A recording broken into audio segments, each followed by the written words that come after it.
Assalamualaikum warahmatullahi wabarakatuh. Halo semuanya, selamat pagi, selamat siang, selamat sore, dan selamat malam buat teman-teman semuanya, terutama buat Bapak Syaifuddin. Perkenalkan, nama saya Zahira Ramadhani dari program studi Pendidikan Sosiologi kelas A dengan NIM 14056240025. Nah, tujuan saya membuat video ini adalah untuk memenuhi tugas ujian tengah semester mata kuliah Sistem Sosial Budaya Indonesia. Nah, sebelum masuk ke materi, kalian tuh teman-teman semuanya sering gak sih ngeliat orang yang suka K-pop, suka fangirl K-pop tuh punya album yang banyak banget yang mungkin harganya sampai berjuta-juta, terus melihat mereka ke konser idol mereka yang sampai ke luar negeri dan punya merchandise official dari idol mereka kayak photocard yang katanya buat investasi. Nah, tapi itu sebenarnya emang beneran hobi atau ada hubungannya sama posisi sosial nggak sih? Nah, pertanyaannya itu sebenarnya cukup sederhana ya, tapi kalau dilihat dari sudut pandang yang lebih luas, ini bisa jadi diskusi yang cukup kompleks. Nah, fenomena sosial ini sudah nggak asing banget buat anak remaja, buat dewasa yang usia muda itu. Nah, keterlibatan K-pop ini bukan hanya sekedar sebagai hiburan atau sebagai pelarian aja, namun sekarang tuh sebagai menunjukkan identitas atau gaya hidup seseorang. Nah, ketika seseorang memutuskan untuk mempunyai album yang banyak, terus ke konser idol K-pop sampai ke luar negeri dan punya merchandise official dari idola mereka, hal ini merefleksikan ini bukan sekedar minat aja dan ada faktor sosial yang terhubung dalamnya seperti akses ekonomi dan posisi sosial. Nah, Nah, kenapa sih ini jadi hal yang menarik untuk dibahas? Karena menunjukkan bagaimana konsumsi budaya populer kini tidak lepas dari dinamika sosial. Nah, budaya pop yang sebelumnya dianggap netral dan inklusif ternyata dapat memproduksi ketimpangan sosial yang ada dalam masyarakat. Nah, lewat K-pop ini sendiri, kita bisa melihat bagaimana stratifikasi sosial bekerja dalam konteks yang sangat kontemporer dan dekat dengan kehidupan anak muda. Nah, dalam masyarakat yang semakin terhubung secara digital dan global, budaya pop menjadi salah satu arena baru untuk menunjukkan status dan posisi sosial. Nah, contohnya kayak siapa yang bisa membeli, siapa yang bisa hadir di mana, dan sejauh mana seorang bisa terlibat dalam budaya K-pop. Nah, itu semuanya menjadi indikator yang tidak langsung dari akses dan modal dan dimiliki oleh individu tersebut. Nah, tadi itu sebelumnya saya menyinggung stratifikasi sosial ya. Nah, stratifikasi sosial menunjukkan pada sistem pelapisan dalam masyarakat, di mana individu atau kelompok dikategorikan berdasarkan akses terhadap sumber daya seperti kekayaan, pendidikan, dan kekuasaan. Nah, sistem ini menciptakan akses dan peluang termasuk dalam urusan konsumsi budaya. Nah, dalam masyarakat Indonesia, stratifikasi ini cukup jelas terlihat. Nah, ada sebagian orang dengan mudah mengakses berbagai bentuk hiburan, sementara sebagian lain harus melakukan upaya untuk sekedar terlibat. Nah, fandom K-pop ini jika dilihat di Indonesia ini jika dilihat dari sisi ekonomi didominasi oleh kalangan kelas menengah. Nah, mereka yang memiliki akses internet bisa mengikuti tren global dan cukup punya daya beli, namun tidak semuanya bisa leluas seperti itu. Nah, banyak dari mereka yang harus menyisihkan uang jajan, bekerja paruh waktu, dan menabung dalam jangka panjang untuk sekedar beli album atau bisa sampai nonton konser. Nah, berbeda dengan kelompok kelas atas yang memiliki akses ekonomi yang lebih besar. Nah, mereka tuh bisa menikmati bentuk konsumsi K-pop secara lebih intens tanpa memikirkan finansial. Nah, meskipun sama-sama penggemar, pengalaman mereka tuh sangat berbeda, guys. Nah, hal ini menciptakan batas-batas yang tidak terlihat secara kasat mata, nah namun dirasakan dalam komunitas itu sendiri. Nah, Disinilah letaknya penting membahas fenomena ini. Nah, ketimpangan akses terhadap budaya populer ini bisa dijelaskan lewat teori dari Pierre Bourdieu. Nah, dia menjelaskan bahwa konsumsi budaya adalah salah satu cara untuk memproduksi kelas sosial. Nah, dalam teorinya tentang habitus, moda, dan ranah, ia menunjukkan bahwa preferensi budaya seseorang, termasuk dalam hal musik dan hiburan, itu dipengaruhi oleh modal yang dimilikinya.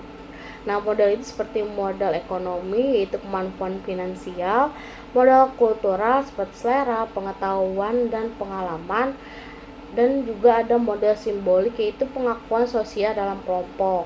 Nah, dalam konteks K-pop, orang yang memiliki modal ekonomi tinggi bisa menunjukkan eksistensinya melalui koleksi makan dan kehadiran fix mereka di berbagai event seperti event konser, event norebang, event birthday party itu.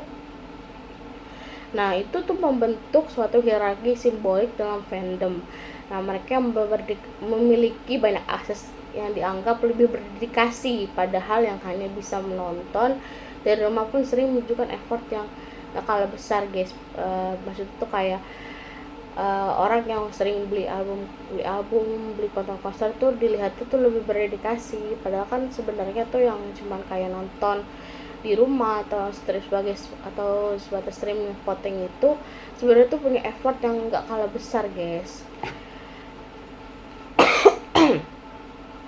Nah, di era globalisasi ini, status sosial semakin sering dinyatakan lewat konsumsi terhadap budaya global. Nah, budaya K-pop adalah salah satu bentuk budaya pop yang sangat kuat daya tariknya dan mudah diakses secara digital. Nah, namun akses digital ini belum tentu juga diikuti dengan akses ekonomi yang merata. Nah, makanya tadi kan ada kelihatan kayak gitu ya. Kayak kelihatan yang punya uang atau punya akses lebih di kelas atas itu kayak bisa nonton konser segala macam tanpa mikirin apapun gitu kan ya. Nah, terus orang yang di rumah aja atau yang belum mampu bisa nonton konser itu kayak streaming, kayak voting gitu ya, mereka tuh ada perbedaannya kayak gitu ya. Nah, karena itu budaya pop sering seperti K-pop ini justru menunjukkan bahwa identitas sosial kini dibentuk bukan hanya dari pendidikan atau pekerjaan aja, tapi juga dari apa yang dikonsumsi dan sejauh mana seseorang bisa terlibat dalam budaya populer tersebut. Nah, gimana sih pandangan masyarakat terhadap hal tersebut, terhadap fenomena ini? Nah, itu tuh beragam, guys. Ada yang menganggap wajar sebagian dari gaya hidup karena ini anak muda zaman sekarang tuh, namun ada yang kritik juga karena dianggap terlalu konsumtif atau tidak sesuai dengan nilai-nilai lokal di Indonesia. Nah, kalau dilihat dari sosiologi, ini menunjukkan adanya benturan antara nilai tradisional dengan bentuk identitas baru yang dibentuk oleh budaya global. Nah, K-pop sebagai budaya populer telah menjadi arena simbolik bagi anak muda di Indonesia. Nah, untuk mengekspresikan jati diri, membangun komunitas, dan sekaligus memperlihatkan posisi sosial mereka secara sadar atau tidak sadar ya. Terus, jadi konsumsi budaya K-pop ini bukan soal selera musik, melainkan adalah bagian dari dinamika sosial memperlihatkan bagaimana stratifikasi sosial bekerja dalam kehidupan sehari-hari, bahkan dalam hal yang terlihat sederhana seperti hobi dan ini bisa jadi cerminan bagaimana kelas sosial bekerja dalam kehidupan sehari-hari. Nah, itu bukan sekedar tren global atau budaya keluar yang masuk, tapi juga bertransformasi menjadi penanda identitas sosial baru di kalangan anak muda Indonesia dan pada akhirnya memproduksi baru lagi bentuk-bentuk ketimpangan di masyarakat kita. Fenomena ini juga menunjukkan bahwa bahkan dalam dunia hiburan sekalipun relasi sosial dan kuasa tetap ada. Nah, konsumsi budaya K-pop ini bukan hanya soal kesukaan, tapi juga ada simbol status identitas seperti yang dikatakan oleh Bourdieu. Melalui konsumsi budaya, seperti individu bisa membedakan diri mereka dalam struktur sosial yang ada. Yang fandom pada akhirnya menjadi ruang untuk menegaskan posisi sosial sekaligus memperkuat batas-batas yang ada. batas-batas sosial yang ada. Nah, kalau kita lihat lebih jauh, sebenarnya hobi seperti ngetik K-pop ini bisa jadi jendela buat memahami struktur masyarakat itu sendiri. Nah, saya juga sebagai orang yang suka K-pop itu melihat secara nyata emang ada bentuk stratifikasi sosial, ada perbedaan-perbedaan seperti itu ya. Nah, saya sebagai orang yang gak terlalu suka banget koleksi album gitu-gitu, tapi emang saya suka koleksi photocardnya aja. Jadi kayak sebenarnya itu selera masing-masing aja sih ya gitu. Nah, itu aja, sekian pemaparan saya. Mohon maaf jika ada kesalahan kata, kurang lebihnya mohon maaf. Wassalamualaikum warahmatullahi wabarakatuh. Terima kasih banyak. Oh iya, tambahan satu lagi ya. Sebenarnya punya album yang banyak, terus punya merchandise K-pop yang banyak, terus ke konser idol itu nggak wajib guys. Kita punya hak, punya punya hak, punya keinginan itu terserah mau dukung mereka kayak gimana pun. Yang penting itu dukung secara nyata, kayak misalnya kayak streaming atau voting ya. Jadi hal kayak gitu tuh nggak wajib. Nah, kalau misalnya kalian terpaku sama sebenarnya itu nggak apa-apa sih, itu selera orang. Kalau kalian mampu ya silakan, tapi kalau misalnya emang kayak jadi beban buat kita sendiri tuh mending nggak usah guys, nggak apa-apa. K-pop tuh dinikmati aja, jangan dibawa pusing, santai aja, nikmatin aja semuanya prosesnya. Nanti kalau misalnya emang kepengen ya silakan, kalau mampu gitu kan. Jadi di bawah santai aja guys, jangan dibawa serius-serius banget. Itu aja sih. Oke, wassalamualaikum warahmatullahi wabarakatuh. Terima kasih, dadah.